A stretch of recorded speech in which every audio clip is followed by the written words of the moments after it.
Hey, what's going on, y'all? It's your boy E2 Blue coming back at you again, and it's New Year's Eve. Cowboys get the win yesterday, the final game of the season against the Giants, 36-35, in pretty dramatic fashion. You look at some of the things that happened in that game, and you're like, some people said that, it don't count, and it's true, it didn't count, but in my opinion, I look at it like this. If it's a game, especially if it's a game against a divisional rival, you got to play. Dak Prescott said the whole time he expected to play the whole game. He game planned all week. He practiced all week as if he was going to play the whole game. And in his mind, he wanted to play the whole game, whether the coaching staff wanted him or not. He expected to play the whole game. And I just look at what he was saying in his post-game press conference, and I love what Dak says and his leadership qualities and the things that he brings to the table as far as his attitude. And that's what you want in your quarterback. You want a guy that wants to play. You want a guy that wants to win. You want a guy that's going to keep fighting even though things are against him. Whatever the case may be, your quarterback is that guy, and you want him to be that. And I gotta give him all the respect for that. Now, everybody kept saying Dak is not good without Zeke, but you look at his stats since the games that he didn't play with Ezekiel Elliott, they're actually not that bad. I hate when people use the narrative of it's all Zeke, it's all Zeke. Well, football is the ultimate team sport. I've said that many times. You can't have one without the other. You got to run the ball, you got to throw the ball. If you're not a balanced team, teams are going to figure you out very fast. So it's all about how you play your game.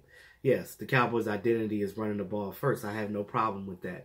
But you have to look out for injuries. So whenever players are out or they're resting players like they did Ezekiel Elliott, you have to have a contingency plan to allow your offense to throw the ball more. And Dak can throw the ball deep. He's done it many times before. The reason why he doesn't, because it's not schemed for him to do such. This is what I need you guys to understand. You look at this last game, he threw the ball more. Linehan, I got to give Linehan credit. I hate to say that, but he finally came out and allowed Dak to finally do some things. You see what happens when you let your quarterback be your quarterback. I've been saying it all season long. Let Dak be Dak. Allow him to check out of plays sometimes. It was a couple plays in the game where he checked out of a run into a pass, and it worked good. You look at that Blake Jarwin touchdown. He had 3 of them. One of those plays were a check out from a run to a pass. So you got to give Dak credit for that, for being able to, even though the play call was one thing, he was able to kill, and do what he needed to do because he saw something that he could exploit the defense with. So that game was over with. As we head into the playoffs, first I want to say Happy New Year's Eve to everybody. Whatever you guys do today, tonight, be safe. Don't drink and drive. If you do drink, make sure that you're with family or with friends or people that you trust. Do that. Be safe, you guys. And, this is a football channel, but one thing that you guys get from E2, I am a guy that I keep it real. And those of you subscribers that's been here from the beginning, I appreciate you guys. You guys know how I am already. Those of you new to the channel, this is what you get. You get a guy that's, I'm not a real biased individual. Yes, I love my Dallas Cowboys, but I speak things as they are. So if I see something wrong, I'm going to speak on it. And I will criticize my team all day if they're wrong. But I will give them praise when they do the right things. I'm very avid on giving credit where credit's due. I'll give other teams credit where credit's due, because at the end of the day, I'm not only a Cowboy fan, but I'm a football fan in general. I love the game. So if I see a team doing something that they're strong at, I'm gonna speak on it. you know, and if they're being crappy, I'm like, hey, that team sucks, or my team sucks right now. You know, I tell it like it is. That's all I do. I don't have any bias. I don't know these players personally. You know, some players in the league may be a part of my fraternity. I still don't know them personally, but, you know, I you know, would like to get to know them if they are in my fraternity because it's common interest, of course. But you look at it like this. When I speak, I'm going to speak real. And what you guys are going to get from me is I'm going to speak a lesson to certain things, because even though I'm only 33 years old, I've been through a lot of things in my life, good, bad, and different. So I'm going to speak on my experience, because you look at certain things in a way that everybody goes through things in life.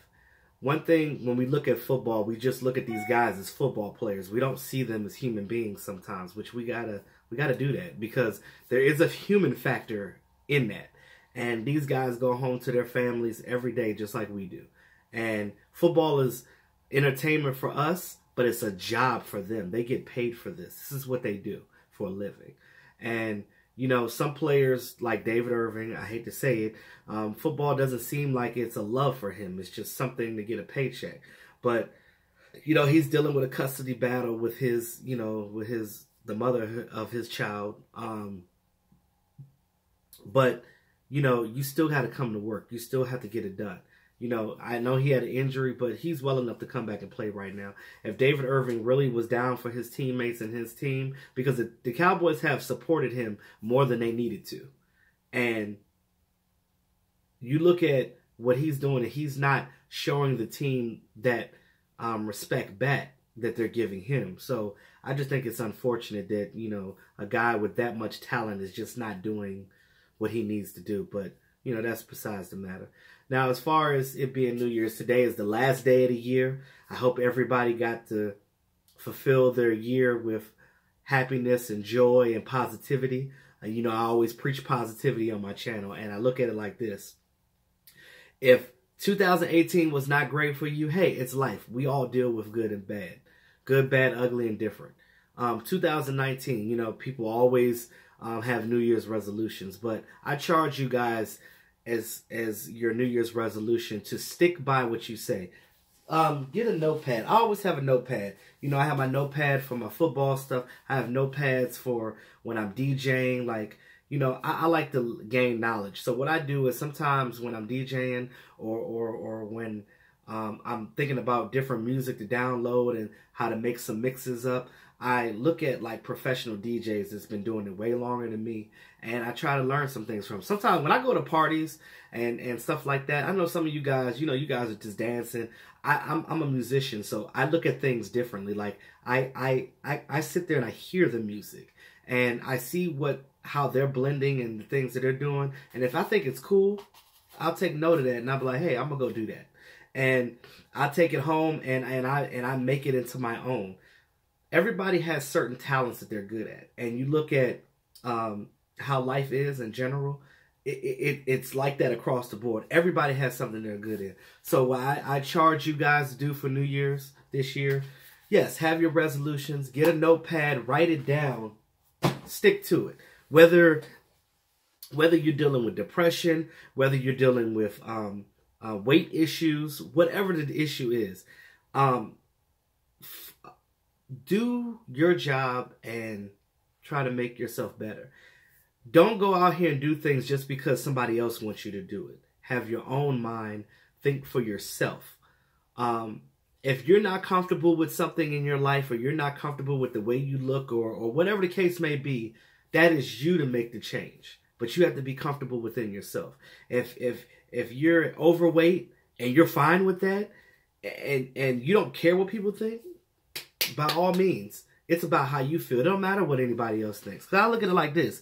People in this world are not going to like you. Hell, people don't like me. If you don't like me, you don't like my channel, you don't have to watch. I say it all the time. But I appreciate those of you that do appreciate what I do, because, you know, having a YouTube channel is not easy. It's hard work. And you have to come up with content on a daily basis. You know, some people write a lot of notes. I don't do a whole lot of notes. I do a lot of things verbatim. But when I do my matchup videos and things where I can't remember, like, certain things, I do jot down notes, especially when it comes to numbers, because numbers, you know, you can't remember a lot of numbers unless you're Einstein, or some type of boy genius. But but again, like, you know, I do write down things like that. But for the most part, I do my videos verbatim because it comes from the heart. And when I do this YouTube channel, this stuff is it's a passion for me. And, you know, so those of you trolls out there that go on people's websites and channels and start so much drama, understand one thing. Think about if you had a channel. How would you feel if somebody came at you like that? You know, you put all your heart, soul, and energy into your content, and somebody came at you in a certain way. Think of how that will make you feel. What do they say? Do unto others as you want them to do unto you. Well, live by that. And don't break somebody's down. Don't break somebody down just to make yourself look better. And don't hide behind the computer and say things because you think that nobody's going to know who you are. Well, at the end of the day, I ain't hiding. I'm here. You see my face. You know who I am. So, you know, I speak the truth, I speak reality, and that's life. You know, you only have one life to live, and by golly, you got to live it. And, you know, I'm not trying to be long-winded, but I just felt in my heart I needed to do this today because it's the last day of the year, and this is just something for you guys to think about going further into the next year, because you don't want to go into the new year in 2019 with any of negativity from 2018. You want to get better every day and go from there. Me personally, like, I'm in a transition of getting into a new career. You know, I feel like 2019 is going to be big for me. I have a lot of things that are about to change heavily in my life going forward in 2019, and I'm excited about it. And, you know, these are things that I've been wanting for a long time, and I pray that everything goes right for me because that's what I want. And I am a guy that works hard day in and day out, and I'm not going to let anybody or any negativity stop me from shining. And, you know, one thing about me is I have a big heart. And my biggest weakness is helping so many different people. And sometimes I have a tendency to help people that don't deserve to be helped. And sometimes it burns me and you know, makes me look crazy at the end. And, you know, nobody likes to get hurt. But, you know, that's a part of life. We deal with it. Everything is a stepping stone.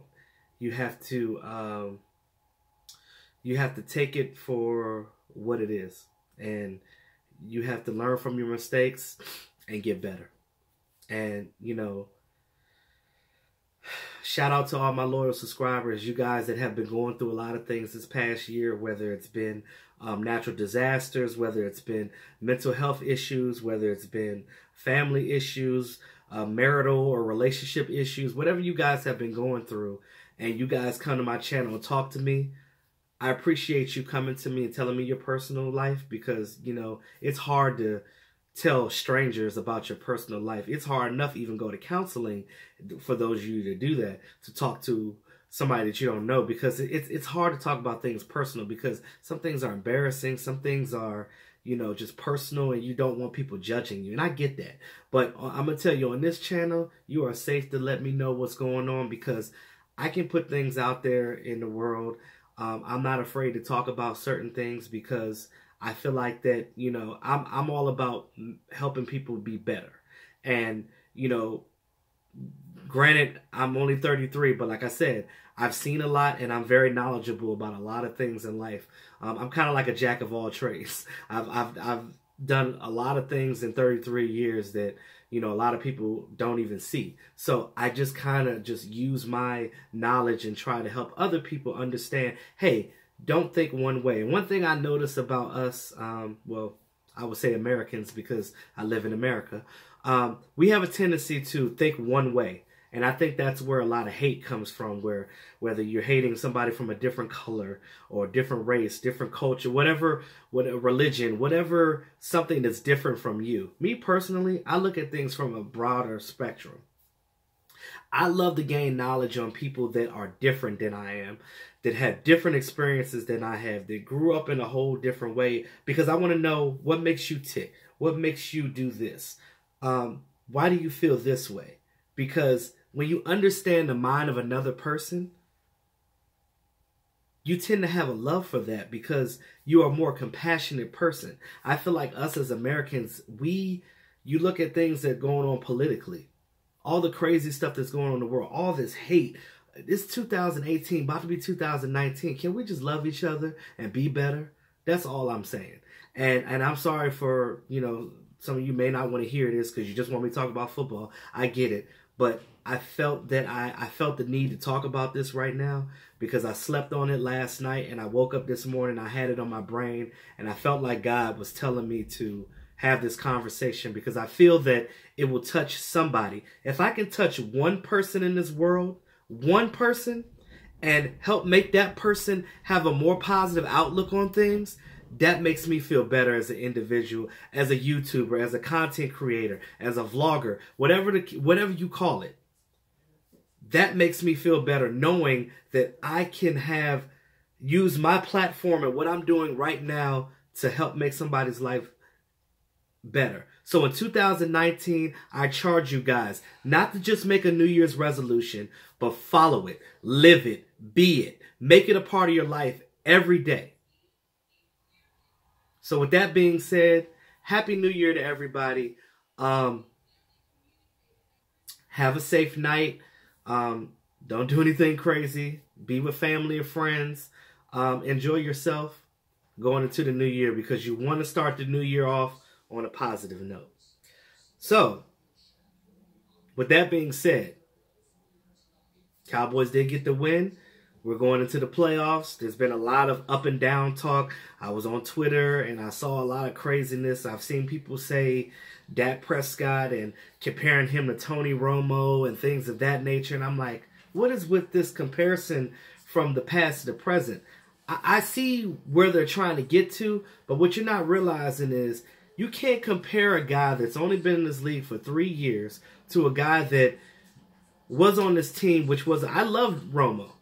I'm not going to call myself a Romo-sexual, but I loved Tony Romo when he was the quarterback. I love how elusive he was and spinning out of the pocket and doing all these crazy things and throwing the ball downfield. And Dak Prescott has those same qualities. What you guys don't understand is Romo didn't start until after his 4th year in the league. Dak Prescott started from day one out of necessity. Tony Romo already had more of a knowledge of how to play. He had a better coach back then. He had Bill Parcells coaching him. He sat behind Quincy Carter, Drew Bledsoe. He took over for Bledsoe, and him and Witten became that bond, and that was his BFF throughout the rest of his career. That's what you're seeing with Dak and Zeke. Now, like I said earlier when I first started this video, when I listened to Dak Prescott's post-game press conference, the fact that he said that I practiced like I was going to play the whole game, regardless of what the coaching staff wanted me to do, I expected myself to be out there every quarter, all 4 quarters of the game. You can't do nothing but respect that. And those of you that are Dak haters and keep saying he sucks and this and that, yes, I've explained all about the things that he's not well at. And again, he is still young. He has not reached his peak yet. He is still rising. But you got to give the guy credit. It's a team game. Him and his team, both, in the 3 years that he's been here, have gotten 2 division championships out of those 3 years. All 3 seasons were winning. Even though we didn't make it to the playoffs last year, we were 9-7. Dak was 13-3, 9-7, and now 10-6 this season. That boy has hunger. That boy has fight. He wants to win. He wants to be a winner. And before his mother died, this is what she instilled in him as a young boy. And now that he's a grown man and his mom is not here anymore, he still takes that to heart. Him and his mother were like this. They were tight. And, when you instill things in your kids at a young age, when they get older, they don't falter from that because they look at it and they say, I have the skills to be the best that I can be, and this is what I want to do. And this is what I'm going to do because this is what I was taught, and this is what I believe is the right way to go about things. And I can't do nothing but respect that at the end of the day. So, you look at that game. You look at his fight. The fact that he has, 14 games from coming from behind to winning in his young 3 years in the league. You got to give him credit for that. I don't give a damn how many yards he throws in the game. I don't care. As long as you win. Football in general is a team sport. We are a run-first team. Dak Prescott is not going to get over 300, 400, 500 yards a game. It's not going to happen because we don't throw first. We run first. We grind it out, and then we mix it in with the pass. But what I charge Linehan to do, if you're going to continue to be the offensive coordinator of this team, you have to do like you allowed him to do this last game and let Dak be Dak. Stop handcuffing him and let him throw the ball because we know what he can do because we've seen him do it. So unless you're blind in one eye and can't see out the other, clearly you can see that he has the talent to do this. Yes, he has mechanic issues that he needs to fix. That is a part of the maturation process. Look at Russell Wilson. When Russell Wilson came in this league, he was a third-round pick. He was raw as well. When he won his first Super Bowl, he had a great team around him. He wasn't able to do that by himself back then. He maybe can do that now. He is now 7 years in the league. So I look at and I don't like to compare players like that, but if I were to make a comparison to him and Dak, I look at Dak as how Russell Wilson was when he first came in the league. The difference is Russell Wilson has a much better coaching staff on him. And, you look at it like this. Dak has a team around him. He just needs to mature himself as far as his mechanics. And I think that he will be a great player. I don't think he'll never be elite like Aaron Rodgers, but he's not that type of guy. He's a mobile guy. Allow your mobile guy to be mobile. Look at what the Ravens have with Lamar Jackson. Young Lamar Jackson. Do you think that they're handcuffing him right now? Hell no. Did you see what he did this last game? If you allow Dak to be Dak and do those type of things and kill, when it's time to kill, that's the winning recipe right there. I said many times before, this team did not, I criticized his coaching staff for not going for it when they needed to. What did they do this game? They finally went for a 2-point conversion. When the last time the Cowboys ever done that? It's been a long time. And I gave the coaching staff credit. I said that in the live stream, that I gave them credit this game for allowing things to open up. Stop being conservative. Hand clap for that. Thanks for doing that. But the consistency needs to be better. I need them to be more consistent and do this on a regular basis. You do this on a regular basis, you're going to get more positive results. Period. That's the bottom line. So, as we go into this playoff run, I showed you guys my mini helmet collection that I have right now. It came to me at a perfect time because it's playoff time. Season is over. There's been a lot of firings in the league right now. Dolphins got rid of their coach. Jarvis Landry laughed at that in his tweet. I thought that was hilarious.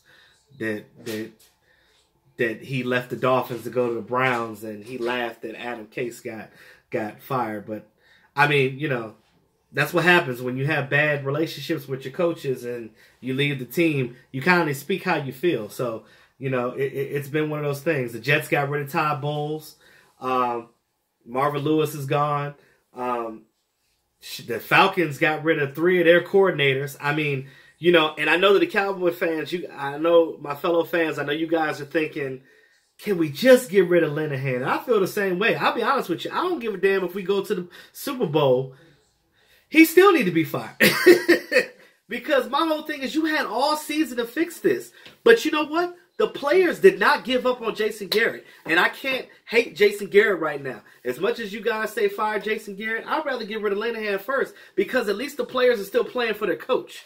They're still buying into the philosophy of what he's saying day in and day out.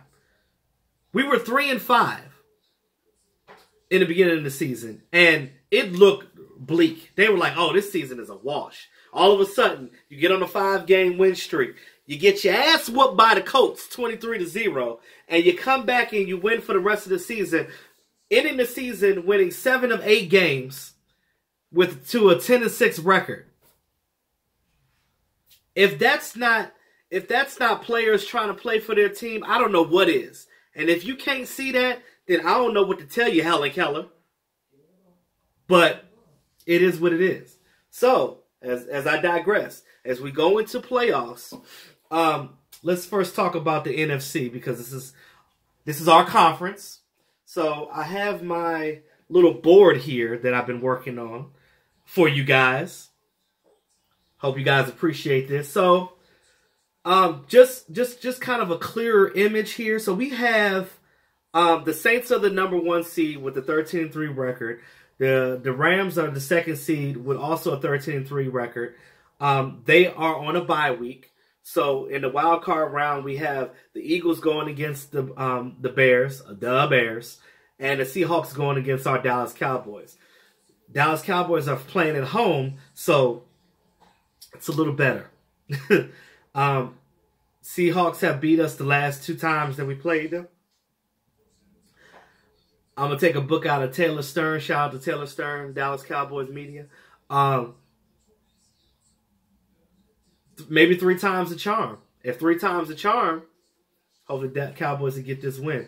But like I said in the live stream last night, the Cowboys have to stay focused. They have to play their game. They have to minimize penalties. They have to minimize mistakes. And they have to play aggressive. Because this is playoff time. Every team is coming hard at you. No, ain't no playing no more. The games are over. Ain't no babies here. It's grown men out here today. And if you can't fight, you better sit down. So, we already are hated by the media and these NFL analysts and these so-called talking heads, which I don't pay attention to no way because I do me. But I look at it like this. They're not giving the Cowboys no credit. None. They don't think Dak is good for whatever reason. Some of them give him credit. They do. And a lot of analysts don't blame Dak. They blame the coaching staff, which I have to agree with that. You have to understand that the right scheme, the right game plan will set it over. Yes, players have to execute. But if the players are executing and the play call is right, you can't beat that. And I need them to be on one accord in these playoffs. You know, because you can practice all week, but if you practice in the wrong way, it's not going to matter at the end of the week come game time. So, as we look at our chart here, like I said, the Rams and the Saints both have bye weeks. So, the Saints are going to play the lowest winning seed from the wild card. So, the lowest seeds are the Eagles and the Seahawks. So, if for whatever reason we lose against the Seahawks, they can either play the Saints. They can play the Saints between them and the Eagles, whoever is the victor of that. The Rams is the 2nd seed, so they're going to play the highest winning seed. So if we win and the Bears lose, we will probably play against the Rams more than likely. And I don't know if you want to see McVay's team right now because they're fully stacked. And you got Aaron Donald over there. They got Michael Brockers. They got Ndamukong Suh. Woo! Jesus Christ. It's gonna be hard. That road to the Super Bowl is not easy, y'all. It is not easy. Now, we played the Saints and we beat them during this regular season, but the regular season is different than playoffs. Playoff, everything is turned up to 1,000. It is turned. So, you got to come with your A game or stay home. That's all I got to say with that. So, the Eagles and the Bears are going out. You got the 6th and the 3rd seed playing against each other. The Bears right now have a great defense. I'm not going to quite say they're the 85 Bears, but they're playing close to it. I feel like the Raiders did both Cowboys and the Bears justice because they traded. Cowboys got Amari Cooper. The Bears got Khalil Mack. And Khalil Mack has been a difference maker on that defense with the Bears. Mitchell Trubisky is a young guy like Dak, and he's still learning as well, but their defense is helping them tremendously. And when I compare the Cowboys defense to the Bears, you look at how they're playing, and they're both playing very stout. You look at all of these teams that are in the playoffs right now. Saints have a great defense. Cowboys have a great defense. The Eagles always had a decent defense, but they've had miscues here and there. But their scheme and the way that their coaches play them has set them over the top. So I got to give the Eagles credit for that. Hate to do that, but I have to. The Saints, they're all around good. They have a dynamic runner. Alvin Kamara is a triple threat. He can do it all. They have Michael Thomas, dynamic wide receiver. He's getting it done. And their defense, they get it done. Rams, like I said, you see their defensive line, scary as hell. Jared Goff throwing it deep all the time. Todd Gurley, he's been hurt, but he's still been playing well all season. They got players. They lost Cooper Kupp, but they still have able bodies to get out there and get the job done. So again, no matter what team you play in this playoff, I don't care. You got to come with your A game, and you got to come strong, because if you don't, you're going to get sent packing. And you're going to be with that brown bag and that big black plastic bag, trash bag, at your locker, peeling out old gym socks and cleats, and you're going home. You don't want to do that, because the road to the Super Bowl is rough, and you got to get there. And it starts right now. And if you want critics to stop talking about how the Cowboys are going to be one and done, it starts this weekend, Saturday, against the Seahawks. Saturday night, you got to beat them. Period. Point blank and simple. I'm going to be doing more videos on the matchups and stuff with Seattle as the week goes on. But again, I just wanted to get this playoff picture straight. So, as we talk about the Cowboys in Seattle, it's a home game, so I look at it as it's going to be a little easier playing at home, because it's hard playing at CenturyLink. That stadium is rocking. I mean, the way the acoustic, you can't hear the play call, and you don't want to go in that environment. You want a home game starting off, and you want your guys to be reeling. That's why I love the fact that the Cowboys finished the season on a win. They finished strong with some momentum, because Cowboys don't need a bye week. You see what happened last year. I mean, the year before last, when we had that bye week, and we just looked terrible coming into that second game in the playoffs. And you don't want that. You want your guys to be fresh and ready to go. So again, no matter what the outcome is, if the Eagles do win and we win, it could potentially be a matchup for the Cowboys and Eagles in the NFC Championship game.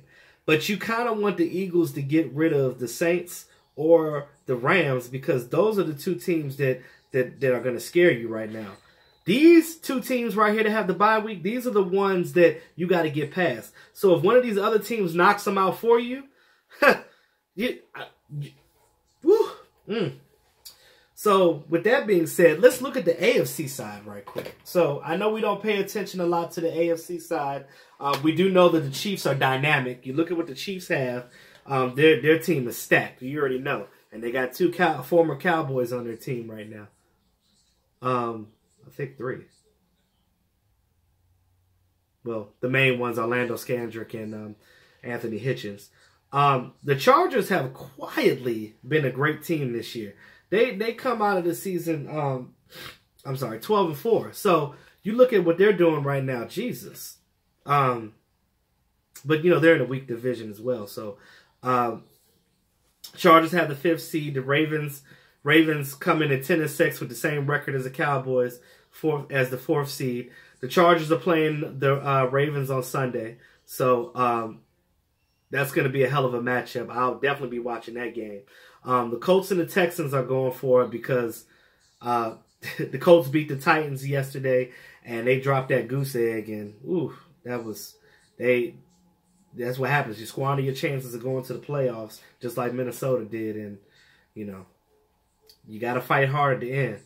So Patriots and Chiefs both have bye weeks. 11-5 Patriots, 12-4 Chiefs. So the Chiefs will play next week against the lowest winning seed from the wild card round. And the Patriots will play against the highest winning seed from the wild card round as they rest their players in this week. Colts and Texans are going at it 10-6, 11-5 piece. Colts 6th seed, Texans 3rd seed, Chargers 5th seed, Ravens 4th seed. We've seen the Colts. That was where we dropped that donut, 23-0. We've seen what the Colts can do. If Cowboys have a potential chance of going to the Super Bowl, you don't want to see them. Hell, at this point, I'd rather play the Patriots than them. I know that's kind of crazy to say, but you know, you get tired of seeing the Patriots here every year. We thought the Patriots season was going to be a downtrot. Then all of a sudden, they just started winning. You're like, and even though they dropped some goose eggs, they still ended the season with 11-5. Like crazy. I mean, again, when you have a team with a good coaching staff, that's what happens. And a dynamic quarterback like you have with Tom Brady, which seems to not ever retire. I look at the AFC side, and I look at this Colts and Texans game. This is going to be a battle right here. I can see the Colts taking that one because Andrew Luck has a lot to prove right now. And, you know, he's been injured, so a lot of people have been talking about him. And he's like, no, I'm going to show you guys why I am who I am and why I'm still the quarterback of this team. Chargers and the Ravens. I think the Ravens will take this game because their defense is hungry right now. And Lamar Jackson, that young guy, he's ready to go. So say if Chargers, Ravens, 4th or 5th seed, they would end up playing the Chiefs. So one of these teams will probably play against the Chiefs, depending on who wins that game. One of these teams will end up playing the Patriots. Now, I would love to see the Colts and the Patriots go at it in the divisional playoffs, because that would be. I'm just excited just looking even on this AFC side, even though our team is not in this conference. You look at these teams that are playing right now, it's going to come down to it. So I will keep this board up and I will move these pieces as the playoffs go. Hopefully our Cowboys will still be close to the end. I'm going to be a big advocate of rooting for my team, as I always am. So that's that. I know this video was kind of long, but I just felt like it was necessary. Once again, Happy New Year's, guys. Be safe out there, whatever you do. And remember what I said about New Year's resolutions. Stick to your goals. Write them down. And make sure this is a part of your heart and part of your soul. So with that being said, thanks again to all my subscribers. If you're new to the channel, go ahead and hit that subscribe button, ding that bell. It's your boy E2 Blue, always keeping it real. I'll see you guys next year. Ha ha.